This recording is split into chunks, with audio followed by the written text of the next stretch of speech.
My, look who's taken to power. Check out this blatant gaslighting of the American people by one of the highest ranking supposedly civil servants in our government. A reporter asked impotent Johnson whether his bluster about Merrick Garland not complying with a subpoena was undermined by 5 members of Congress who ignored their subpoenas and attacked Garland. Listen to this jack-off. Oh, I'm so glad you brought up the January 6th committee. We'll be talking a lot more about that in the coming weeks. There's been a lot of investigation about that committee. I don't think it was properly constituted. I don't think it was properly administered. And now we know that apparently some of the evidence was hidden and some maybe even destroyed. So you'll hear much more about that in the days ahead. Look at that. Well done. Right out of Goebbels' propaganda. This divine fascist attempts to delegitimize the very legitimate and constitutional January 6th committee, not on the committee's merits, but because of their missing paperwork. And their convicted felon orange overlord doesn't like them.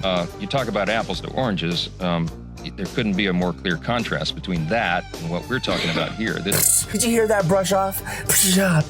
That little shit is telling the people who pay him that the issue of the chairman ignoring a subpoena is nothing like what we're doing to Garland. Look at this shiny thing I'm holding in front of you, y'all, press. There's nothing over there to see. You know what? This crap is working on the press.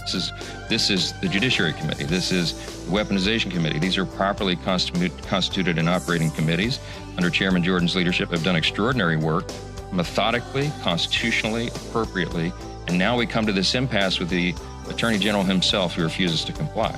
Let's see, he's touting the achievements of the Judiciary Committee, which has done nothing about our corrupt Supreme Court, by the way. A Weaponization Committee, which is figuratively a weaponized committee that was formed to bring down the Biden administration and that has produced nothing. Here's the thing. We, the people, have to remind these congressmen who are in charge.